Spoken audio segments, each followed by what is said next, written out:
Hi viewers, hello and welcome to Sameeras kitchen. இன்னைக்கு நம்ம cauliflower mutton gravy பண்ண போறோம். ஸோ இந்த வெஜிடபிள் கூட கொஞ்சம் மட்டன் சேர்த்து எப்படி வந்து cauliflower mutton gravy சுவையான மட்டன் கிரேவி பண்ணுறது அப்படிங்கிறது பார்க்கலாம் வாங்க. ஃபர்ஸ்ட் ஒரு மிக்ஸி ஜாரில் நம்ம வந்து கொஞ்சமாக பட்டை, ஏலக்காய், லவங்கம் சேர்க்க போகிறோம். அது கூட தேங்காய் சேர்த்தி கிட்டத்தட்ட ஒரு 100 கிராம் அளவு தேங்காய் சேர்த்தி இதை நல்லா வந்து ஒரு பேஸ்ட்டாக அரைச்சி எடுத்துக்கோங்க. அந்த தேங்காய் கூடவே ஒரு 100 கிராம் அளவு தக்காளி சேர்த்து நல்லா மையாக அரைச்சி எடுத்துக்கோங்க. முதல்ல ஒரு குக்கரை ஹீட் பண்ணிக்கலாம். அதில் வந்து கொஞ்சமாக 2 டேபிள் ஸ்பூன் எண்ணெய் விட்டுக்கோங்க. எண்ணெய் நல்லா காய்ச்ச உடனே ஒரு 100 கிராம் அளவு வெங்காயம் சேர்க்குறோம்.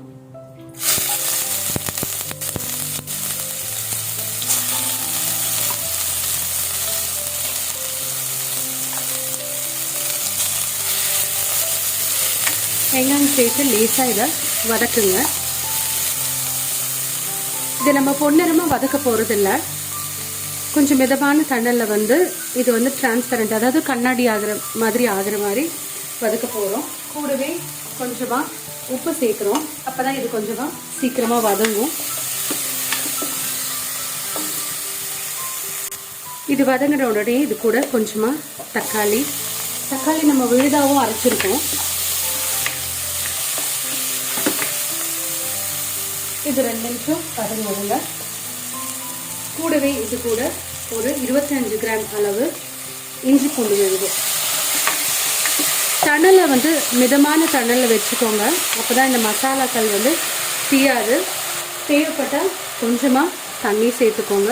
இது வதங்குற அளவுக்கு. எப்போவுமே இஞ்சி பூண்டு விழுது வந்து நல்லா வதங்கணும். வதங்கினா தான் வந்து உங்களுக்கு அந்த டேஸ்ட் நல்லாயிருக்கும், பச்சை வாசனை போயிருக்கும். ஸோ இது 2 நிமிஷம் வதங்க விடுங்க. இது நல்லா வதங்கிருச்சு. ஸோ அடுத்ததாக பொடிகளை சேர்த்துக்கலாம். கொஞ்சமாக 1 டீஸ்பூன் அளவு ஜீரக பொடி, மஞ்சள் தூள். பொடிகளை சேர்க்கும்போது தண்ணலை கம்மி பண்ணி கொஞ்சமாக தண்ணி சேர்த்துக்கோங்க. அப்போ பொடிகள் தீயாது. மிளகாய் தூள், மல்லித்தூள் 2 டேபிள் ஸ்பூன் சேர்த்துருக்கேன். தண்ணலை கொஞ்சம் அதிகப்படுத்திட்டு இதை கொஞ்சமாக வதக்குங்க. எப்போவுமே வந்து மசாலா நல்லா வதங்கினா தான் உங்களுக்கு வந்து டேஸ்ட் நல்லா இருக்கும். ஸோ இது வந்து கொஞ்சம் மிதமான தணலில் வதங்க விடுங்க ஒரு 2 நிமிஷம், எண்ணெய் பிரிஞ்சு வர வரைக்கும். இப்போ இந்த மசாலா நல்லா வதங்கி எண்ணெய் எல்லாம் விட்டுருச்சு. ஸோ அடுத்ததாக நம்ம வந்து இந்த மட்டன் பீசஸ் சேர்க்குறோம். கூடவே ஒரு உருளைக்கிழங்கு சேர்க்குறோம். இது கொஞ்சமாக வதக்கிக்கலாம். இது கொஞ்சம் நல்லா வதங்கின உடனே 1 டம்ளர் அளவு, 1/4 லிட்டர் அளவு, அதாவது 250 ml தண்ணி நான் இது கூட சேர்த்து இது ஒரு 4-5 விசில் விட்டு வேக வைக்க போகிறோம். ஸோ கொஞ்சமாக கலந்து விட்டுக்கோங்க. நம்ம உப்பு சேர்த்துருக்கோம். காலிஃப்ளவரை சேர்க்கும்போது அதுக்கப்புறமா வந்து நம்ம வந்து உப்பை சரி பார்த்துக்கலாம். ஸோ முதல்ல வந்து குக்கரை க்ளோஸ் பண்ணி இது வந்து கிட்டத்தட்ட மட்டன் வேகிற அளவுக்கு ஒரு 4 இல்லாட்டி 5 விசில் விட்டு எடுங்க. ஸோ இப்போ குக்கரில் ஒரு 5 விசில் வச்சு எடுத்தாச்சு. இப்போ பார்த்தீங்கன்னா இந்த மட்டன் வந்து நல்லா வெந்துருச்சு.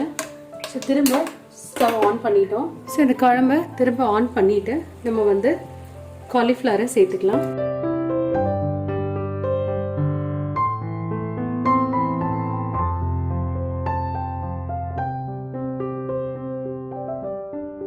இது கூடவே அரைச்சி வச்சிருக்கிற அந்த தேங்காய் விழுதை சேர்க்க போகிறோம்.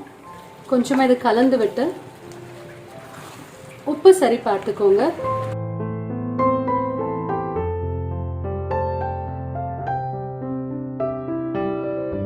ஸோ இந்த காய்க்கு தேவையான அளவு நான் உப்பு சேர்க்குறேன். இது கூடவே வந்து நம்ம கன்சிஸ்டன்சி அட்ஜஸ்ட் பண்ணுறதுக்கு தண்ணி சேர்க்குறோம். சேர்த்துட்டு இது நல்லா கலந்து விடுங்க.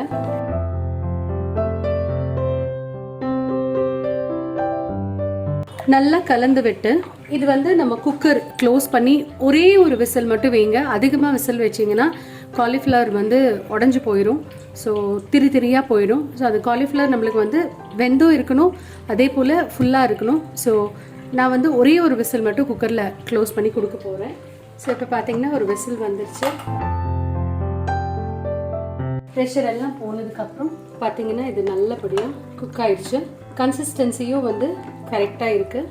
வெட்டி வச்சிருக்கிற ஃப்ரெஷ் கொத்தமல்லி தலை தூவி கொஞ்சம் திருப்பி விட்டிங்கன்னா உங்களோட காலிஃப்ளவர் மட்டன் கிரேவி ரெடியாக இருக்குது. இந்த காலிஃப்ளவர் மட்டன் கிரேவியை கண்டிப்பாக உங்கள் வீட்டில் ட்ரை பண்ணி பாருங்கள். உங்கள் வேல்யூபிளான கமெண்ட்ஸ் அண்ட் ஃபீட்பேக்ஸை எனக்கு கண்டிப்பாக தெரிவிங்க. மறக்காமல் சமீராஸ் கிச்சனை சப்ஸ்கிரைப் பண்ணிக்கோங்க. பக்கத்தில் இருக்கிற பெல் ஐக்கானை கிளிக் பண்ணிக்கோங்க லேட்டஸ்ட் வீடியோ அப்டேட்ஸ்க்காக. தேங்க்யூ ஃபார் வாட்சிங்.